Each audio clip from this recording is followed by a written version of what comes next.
दोस्तों आज एक कहानी के ज़रिए स्टॉक मार्केट की एक सच्चाई, एक एस्पेक्ट मैं आप लोगों के सामने रखने जा रहा हूँ। ये कहानी एक ऐसे गांव की है जिस गांव में कुछ खास तरह के बंदर मिलते थे।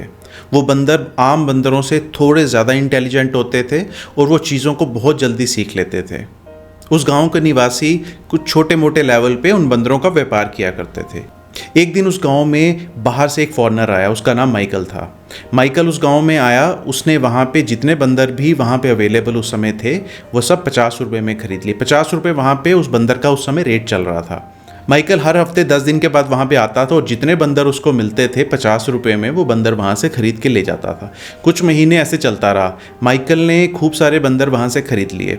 एक दिन माइकल उस गांव में आया और उसने गांव वालों से बोला कि उसको 3, 4, 5 नहीं, उसे 100 बंदर एक साथ चाहिए। गांव वाले हैरान हो गए कि यार इतने सारे बंदर एक साथ हम कहाँ से लाएंगे। बट चलिए कोशिश करते हैं, जितने भी हमारे पास 5-10 हो सकेंगे हम आपको दे देंगे, बट 100 बंदर तो लाना बहुत मुश्किल है। माइकल ने उनसे कहा आप कोशिश कीजिए, जितने बंदर आपके पास मिल सकेंगे मैं आपसे उनको खरीद लूँगा। गाँव वालों ने कहा चलिए ठीक है। गांव वालों ने आगे पीछे से बंदरों का अरेंजमेंट करना शुरू किया। मुश्किल से 7-8 बंदर वो अरेंज कर पाए, बट 100 बंदर चाहिए थे माइकल को, जो उनके पास आज के टाइम पे नहीं थे। अचानक से 3-4 दिन के बाद वहाँ पे एक और फॉरेनर आया जिसका नाम जॉन था और वो बंदर बेचता था। उसने गांव वालों से बोला कि जैसे बंदर आप लोगों के पास मिलते हैं वैसे ही बंदर हमारे गांव में भी मिलते हैं। आपको जितने बंदर चाहिए मैं दे दूंगा। मेरे पास इस समय 100 बंदर अवेलेबल हैं, आप बताइए आपको कब चाहिए। गांव वालों ने बोला हमें तो इमीडिएटली चाहिए। उसने कहा चलिए ठीक है मैं आपको दूंगा, लेकिन जो बंदरों का रेट है वो 100 रुपये होगा। गांव वाले सोच में पड़ गए कि यार 50 रुपये का बंदर हम बेचते थे, ये तो हमें 100 रुपये का दे रहा है। बट गांव वालों के पास कोई ऑप्शन नहीं था। उन्होंने माइकल को पूछा कि भाई 110 रुपये में बंदर यहाँ पे मिल रहे हैं, आपको चाहिए तो बताइए, हम आपको 100 बंदर दे देंगे। माइकल ने उनसे कहा चलिए कोई बात नहीं, 110 रुपये में मिल रहे हैं, आप मेरे लिए 100 बंदर तैयार कीजिए, मैं कल आके ले जाऊंगा। अब गांव वालों को 100 रुपये के बंदर जॉन से मिल रहे थे। उन्होंने 10 रुपये बीच में अपना मार्जिन रखा और 110 रुपये के माइकल को बेच दिए। माइकल दूसरे दिन आया, 110 रुपये में उसने 100 बंदर खरीदे। गाँव वाले भी खुश, माइकल भी खुश कि दोनों की रिक्वायरमेंट पूरी हो गई। ऐसा 1 महीने के बाद दोबारा हुआ। माइकल दोबारा आया, उसने कहा मुझे 100 बंदर दोबारा चाहिए। अब गांव वाले दोबारा सोचने लगे यार अब दोबारा इसको 100 बंदर चाहिए। उन्होंने दोबारा जॉन को कांटेक्ट किया। जॉन ने कहा बिल्कुल मिल जाएंगे, आपको 100 बंदर मिल जाएंगे, बट इस बार जो बंदरों का रेट होगा वो 150 रुपये एक बंदर का लगेगा। गाँव वाले फिर हैरान हो गए कि यार एकदम से 150 रुपया रेट, 100 रुपये से 150 रुपया हो गया। गांव वालों ने फिर माइकल को कांटेक्ट किया और बोला कि भाई 160 रुपये का बंदर मिल रहा है और आपको 100 बंदर मिल जाएंगे। गांव वालों ने फिर अपना 10 रुपये का मार्जिन लिया, 150 रुपये का बंदर जॉन से खरीदा, 160 रुपये का बंदर माइकल को बेचा। दोस्तों इस तरह से ये प्रोसेस पूरा चलता रहा। आहिस्ता आहिस्ता जॉन ने 150 रुपये से 200 रुपये का बंदर बेचा। उसके बाद जॉन ने जब अगली बार बेचने आया तो 250 रुपये का बेचा। उसी तरह से जो गांव वाले थे वो उसमें 10 रुपये का अपना मार्जिन रख के माइकल को बंदर आगे बेच दिया करते थे। दोस्तों अभी तक गांव वालों को हर ट्रांसैक्शन में अपने 10 रुपये का फ़ायदा मिल रहा था, इसलिए उन्होंने ज़्यादा दिमाग नहीं लगाया कि भाई माइकल को बंदर क्यों चाहिए, इतने सारे बंदर वो क्यों लेके जाता है, हर महीने आता है 100 बंदर लेके चला जाता है। एक बार माइकल दोबारा उनके गाँव में आया और उसने कहा कि भाई इस बार मुझे 100 बंदर चाहिए और बहुत जल्दी चाहिए। गांव वालों ने उससे पूछ लिया कि भाई आप एक बात बताइए, आप हर महीने आते हैं 100 बंदर लेके चले जाते हैं, इतने बंदरों का आप करते क्या हैं, और वो भी कि जितने रेट पे हम आपको बेचते हैं उतने रेट पे आप ले लेते हैं, ऐसा क्या है, ऐसी क्या रिक्वायरमेंट है आपको। तो माइकल ने उनको बताया कि भाई ऐसा है कि एक फॉरेन की कंपनी है जिनको इन बंदरों की बहुत रिक्वायरमेंट है, क्योंकि आप लोग जानते हो कि ये बंदर आम बंदरों से थोड़े ज़्यादा इंटेलिजेंट हैं। वो कंपनी इनके ऊपर कोई एक्सपेरिमेंट कर रही है समझने के लिए कि भाई इनके अंदर इतनी इंटेलिजेंस अगर आई है तो किस वजह से आई है। जब भी उस कंपनी के लोग मेरे को कॉन्टैक्ट करते हैं बंदरों के लिए तो मैं आपसे बंदर लेता हूँ, 5% का मार्जिन रखता हूँ, प्रॉफिट रखता हूँ और उनको बंदर बेच देता हूँ। यही मेरा बिजनेस है और अच्छा चल रहा है। गाँव वाले उसकी बात समझ गए कि भाई ठीक है, जब इसको चाहिए हमें प्रॉफिट मिल रहा है, इसको जितने बंदर चाहिए हम जॉन से लेके इसको दे देते हैं, जब तक अपनी दाल रोटी चल रही है हम प्रॉफिट कमा रहे हैं, हमें क्या है, हमें तो पैसा मिल रहा है।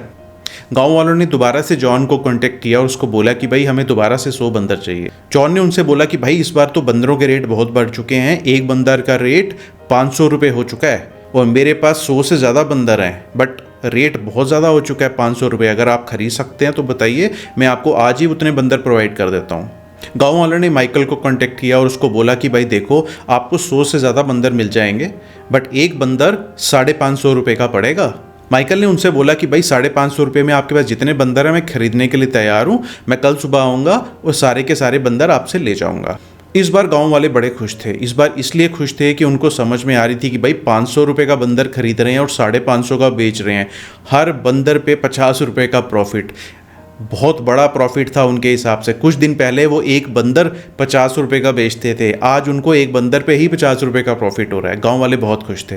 गांव वालों ने जॉन से 130-40 जितने बंदर उसके पास थे सारे बंदर खरीदे 500 रुपये में। और दूसरे दिन वो बड़ी बेताबी से माइकल का वेट करने लगे, माइकल आएगा और 550 रुपये में हमसे सारे बंदर खरीदेगा।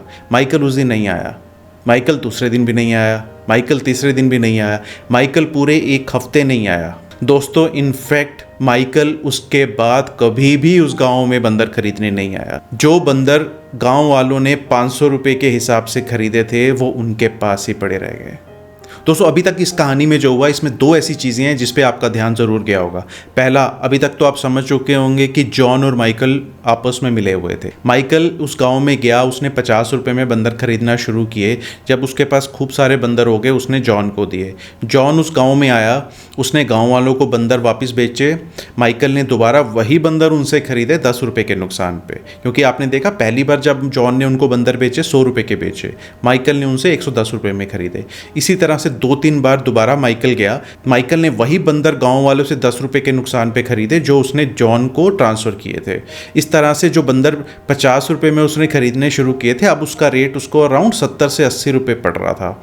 बट लास्ट में क्या हुआ, माइकल ने वो सारे बंदर बहुत चालाकी से गाँव वालों को 500 रुपये में बेचे, जो उसको 70 या 80 रुपये के पड़े थे।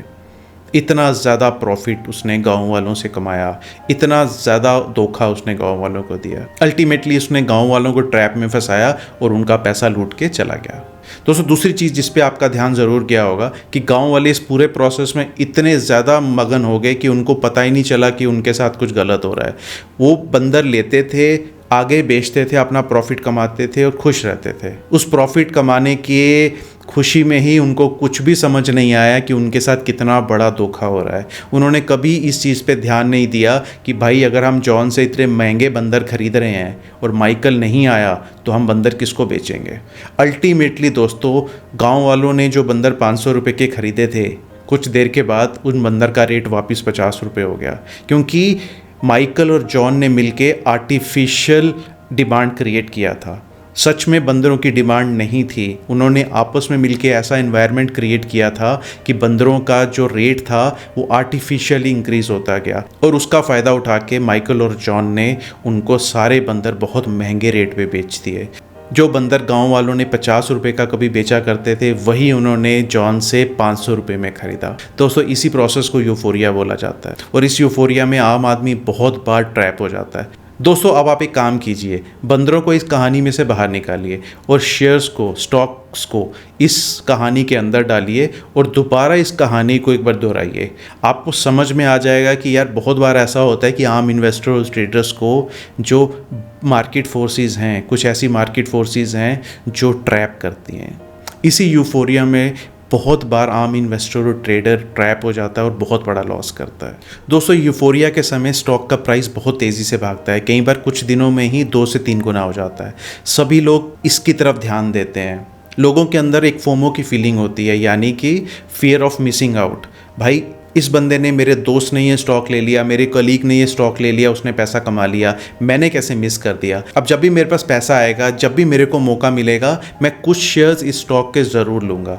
दोस्तों, इसी फीलिंग में आके, इसी यूफोरिया में आके कई बार छोटे इन्वेस्टर्स बहुत हाई रेट पे ऐसे स्टॉक्स को ले लेते हैं। दोस्तों, जब भी यूफोरिया ख़त्म होता है, इन स्टॉक्स का प्राइस बहुत तेज़ी से गिरता है। वो इसलिए गिरता है क्योंकि अब इनके अंदर बायर्स नहीं बचे होते। दोस्तों, किसी भी स्टॉक के अराउंड जब यूफोरिया चल रहा होता है, वो स्टॉक बहुत पॉपुलर हो जाता है, उसके अराउंड बहुत पॉजिटिव एनवायरनमेंट होता है, यानी कि जो भी न्यूज़ उस स्टॉक के अंदर आती है वो बहुत पॉजिटिव आती है।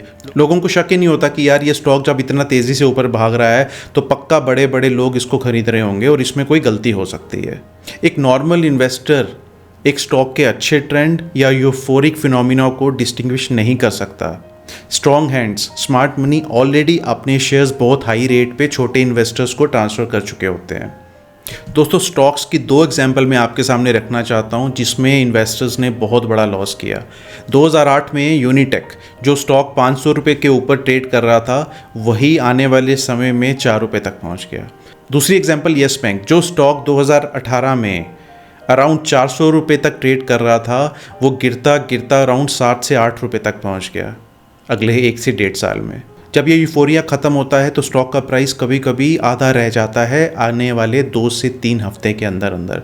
और जिन इन्वेस्टर्स ने इतने हाई रेट पे वो स्टॉक ख़रीदा हो और जिनको 50% अपना कैपिटल लॉस में दिख रहा हो उनकी हिम्मत नहीं पड़ती उस स्टॉक को सेल करने के लिए। वो इसी होप में बैठे रहते हैं या कभी तो वो प्राइस वापस आएगा जिस प्राइस पे हमने इस स्टॉक को ख़रीदा था। 4 या 5 साल लग जाएंगे बट आएगा तो सही। हम अब इसमें लॉन्ग टर्म इन्वेस्टर बन चुके हैं बट उन बेचारों को इस चीज़ का एहसास नहीं होता कि अब उस स्टॉक का प्राइस कभी भी उस लेवल पे नहीं आएगा। दोस्तों यूफोरिया की कुछ टेक्निकल करैक्टरिस्टिक्स होती हैं जो इजीली आप चार्ट्स पे आइडेंटिफाई कर सकते हैं।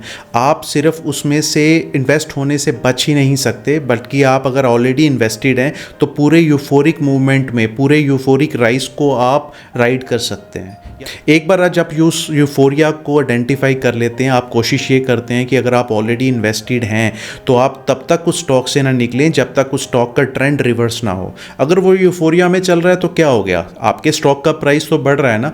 आपका कंसर्न सिर्फ ये होना चाहिए कि आपको अपने चार्ट्स पे ये दिख जाए कि जब भी उस स्टॉक का ट्रेंड रिवर्स करेगा और अब जल्दी से जल्दी उस स्टॉक से निकल जाए। हमारे चार्ट सेटअप हमें बता देते हैं कि भाई अब इस स्टॉक में यूफोरिया ख़त्म होने वाला है, ये बहुत तेज़ी से गिरेगा, आप अपना प्रॉफिट लेके अब इस टाइम पे इस स्टॉक से निकल जाइए। चार्ट्स ही आपको बताएंगे कि आपको इस स्टॉक से कब निकलना है। आपको प्री मैच्योरली उस स्टॉक में प्रॉफिट लेके नहीं निकलना और जब तक आपका सेटअप आपको सिग्नल नहीं देता तब तक आप उस स्टॉक में इन्वेस्टेड रहेंगे।